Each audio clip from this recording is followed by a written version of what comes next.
결국에 사람의 심리는 비슷해요. 내가 스스로 부족하다고 느끼는 점, 그리고 내가 갈망하는 무언가를 누군가가 많이 채워준다면 그냥 그 사람에게 마음이 갈 수밖에 없는 거예요. 이게 사람의 마음이라는 거죠.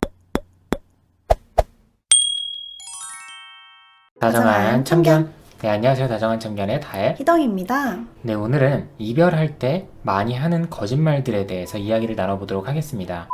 네, 첫 번째로는 나보다 더 좋은 사람을 만나 라는 말인데요. 네, 이 말은 정말 있는 그대로 나보다 더 좋은 사람을 만나 라고 하는 말이기보다는 나는 이제 상대한테 마음이 없는데 상대방이 나한테 매달릴 때 이 상대를 떼어내기 위해서 하는 말인 거예요. 솔직한 말로 이제 내가 너한테 마음이 없으니까 너가 누구를 만나든 이제 괜찮다는 거죠. 그래서 이 관계를 완전히 포기하는 말로 던질 수 있는 말이에요. 결국 연인에게 좋은 사람으로 남고 싶으면서 동시에 속 좁은 사람으로 보이고 싶지 않아서 하는 말이기도 한 것 같아요. 가끔 이런 상황도 있어요. 내가 매달리는 입장인데 상대가 나보다 더 좋은 사람을 만나 이런 말을 하는 거예요. 그때 나는 아니야, 내가 어떻게 더 좋은 사람을 만나, 나는 그런 사람을 못 만나 라고 상대방한테 대답을 하지만 상대방은 그게 중요하거나 궁금한 게 아니에요. 결론적으로는 나 아닌 다른 사람에게 눈을 돌려줬으면 하는 마음인 거예요. 네, 두 번째는 마음의 여유가 없어 라는 말인데요. 사실 마음의 여유가 없다라고 말을 하는 경우는 진심일 경우가 반이고 핑계일 경우가 반인 것 같아요. 그리고 이 말이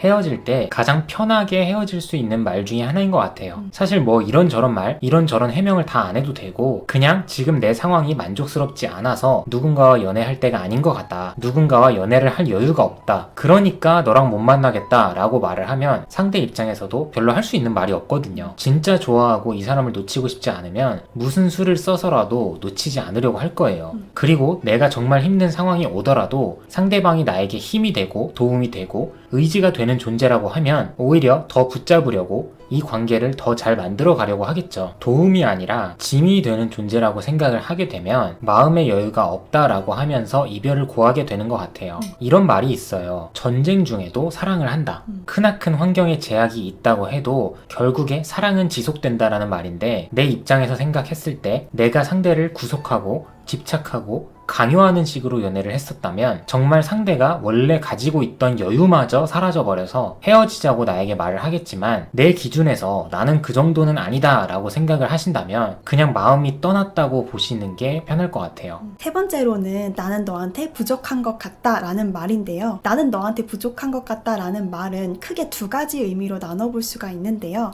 첫 번째로는 자포자기하는 마음이에요. 자꾸 상대가 나한테 내 능력 밖에 있는 것들을 원하고 있으니까 나름대로 노력은 했는데 상대방한테는 만족이 안 되니 내가 아무리 노력을 해도 결국 똑같구나 라고 생각을 하면서 굳이 내가 이렇게까지 해야 되나 라는 생각이 드는 거죠. 그래서 이제는 내가 이 사람한테 해줄 수도 없고 해주고 싶은 마음도 없어서 솔직하게 말하는 거예요. 나는 너한테 부족한 사람인 것 같고 이제는 내가 더 이상 너한테 해줄 수 있는 게 없는 것 같다고. 근데 사실은 상대방한테 말은 이렇게 하지만 내가 스스로 부족해서라기보다는 너가 너무 바라는 게 많아서 그런 거다라고 생각하는 경우가 많이 있어요. 그래서 이 말의 두 번째 의미는 비꼬는 거예요. 이 비꼰다고 해서 비아냥거리는 말은 아니지만 이 말 속에 씨가 있는 거죠. 너가 너무 유별나고 사람을 피곤하게 만드는 사람인데 너를 맞춰줄 수 있는 사람이 어디 있겠냐, 어디 있기는 하겠냐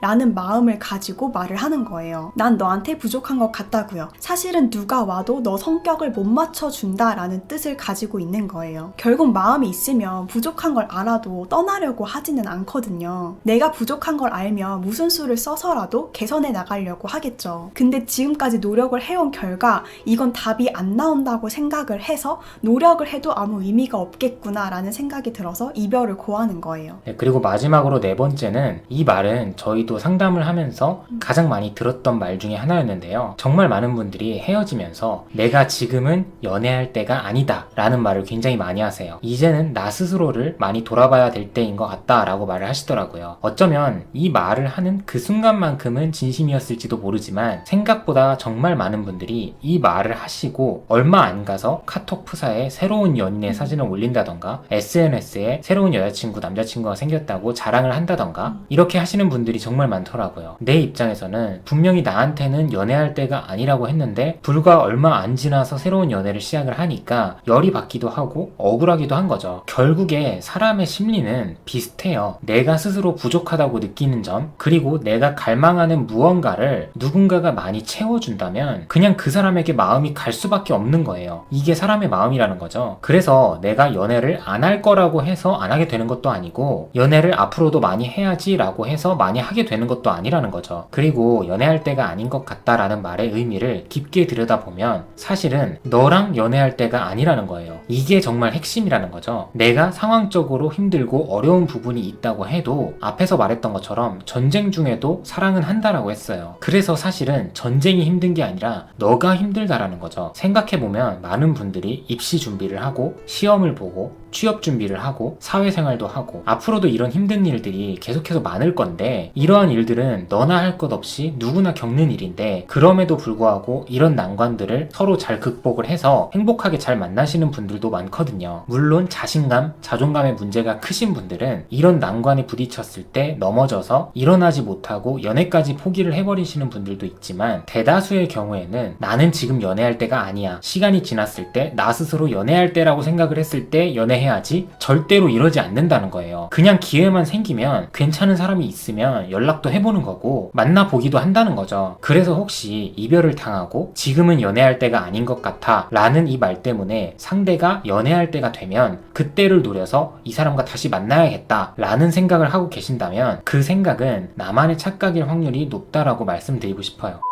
네, 오늘도 시청해주셔서 감사드리고요. 지금까지 다정한 참견의 다혜 희덩이었습니다. 안녕.